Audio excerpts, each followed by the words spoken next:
Been a long time. Thought I left you without a strong rhyme to step to. Nah, I didn't. This is your boy, a little older, a little grayer. Been a while since we did Real Talk, Real Fathers, Real Man. But it's time for me to go on and crank this thing back up again. As you can see, I'm probably about, I don't know, probably about 30 pounds heavier. I'm back on the road again. Last year, I had a pretty bad accident. But just like I recovered, you can too. The topic today is don't get caught up in the color. Don't get caught up in the color. As we look today, you're seeing a lot of media and a lot on the news about another high school shooting, another school shooting, where a young man who people say had a mental illness decided that he wanted to display his mental illness by taking his anger out on innocent people. Okay, listen. Can we talk? Real talk, real fathers, real man. So, how I came up with this topic, what we did is we, in the black community, tried to turn this into a black thing, a color thing. And said, hey, if he was black, he would have been shot. If he was black, this would have happened, that would have happened. And then once again, because we as humans get wrapped up in our own self-pity and our own village, that we lose sight of the big picture. And so, as a person that suffers from mental illness, been diagnosed with several different mental illness, I could tell you right now, not as a trained doctor, I can tell you as a person with common sense, this guy didn't have a mental illness. What this guy was, he was a punk, man. Bottom line up front, he's a punk, you know. And so we got to separate the thing. Don't get wrapped up in the color, baby. Mental illness is a color. The color of my skin is a color. So when I say that, don't get wrapped up in the color. Don't get blinded by the color. You know, we come in here and we saying that this guy, oh, he had a mental illness. He lost his parents. He was a foster child. He was this, he was that. Nah, he was a punk, dude. He was a punk. That's what it was.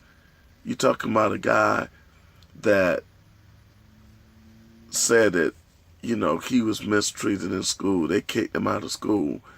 So what you want to do, you want to turn around and you want to shoot innocent people? No, it's not a black and white thing. It's not a black and white thing. What it is, it's a coward thing. And nowadays, what we're doing in society, we're allowing people who has no,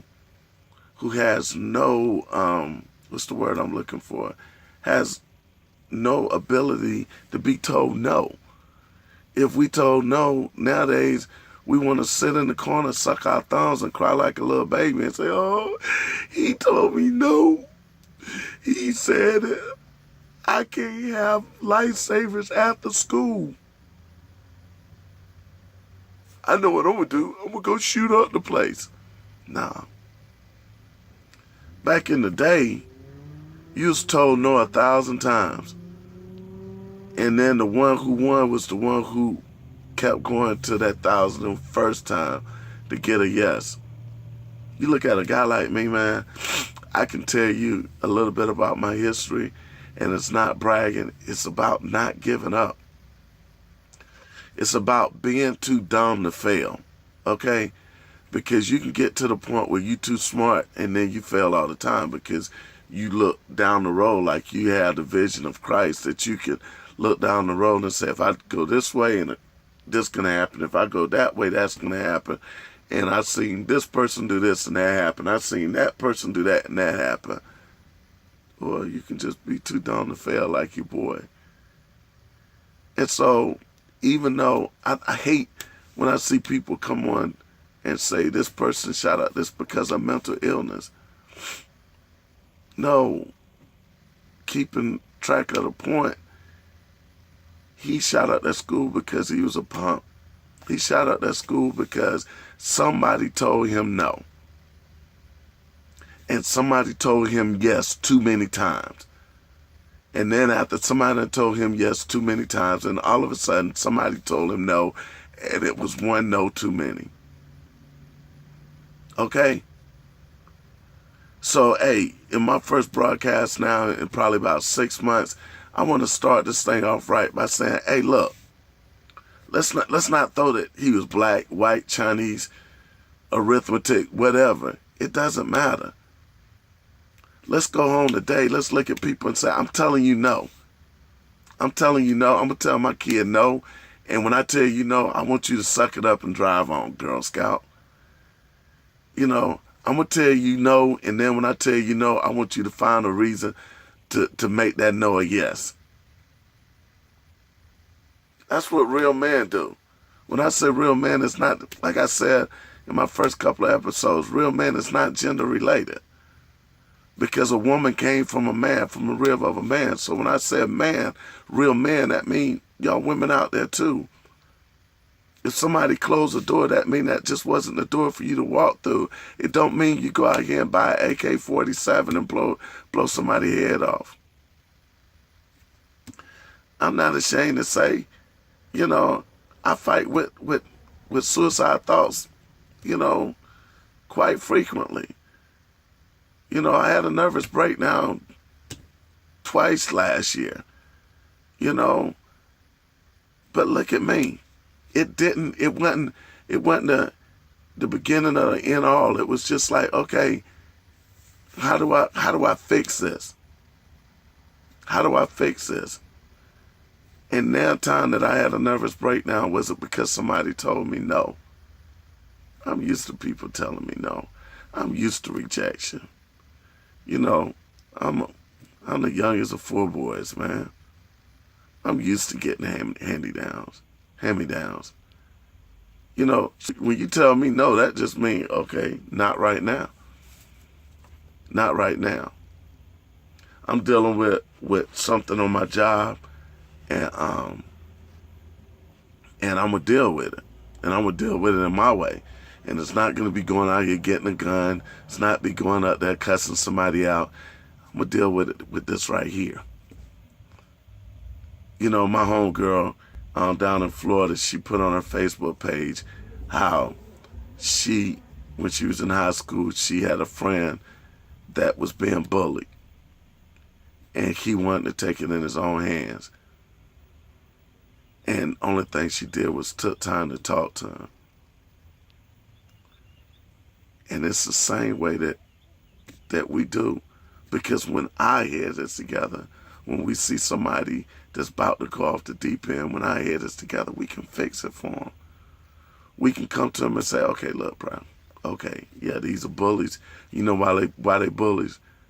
Because they ain't got nothing to look forward to. They ain't got no dreams. They ain't got no aspirations.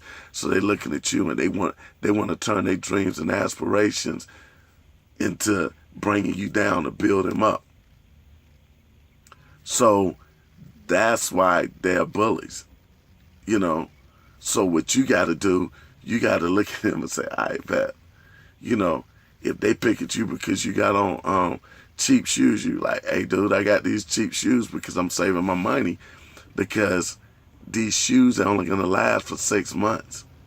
But the money I'm saving going to take me through college. The money I'm saving can buy me a car where I don't need shoes to drive to the beach. And then you can look at them and say, hey, you know what? This is your peak. This is your peak. Right now it's this bully. This is where you're going to peak at. So I feel like since I'm so underdeveloped at this time, I got a long ways to go because I'm at the bottom. So if I'm at the bottom now, And so if you're at the top now, the only place you can go is down, Mr. Bully. So you don't have to go out and get a gun. So, hey, I'm making it shorter now. But this is Real Talk, Real Fathers, Real Men. Like I say, we're back. We're going to try and get it done. Try and get some more videos out at least once a week. If you have any questions, any issues, feel free to hit me up on Facebook. You know, M. Woody Evans. You know, y'all know your boy's still doing the singing thing. If I didn't care. Yeah, but I'm still doing the singing thing. Living the dream one day at a time. Living the dream 1 mile at a time. Living the dream 1 video at a time. This your boy Too Easy. To God be the glory. Living everything in God's place, timing, in divine order. This your boy Too Easy. We out.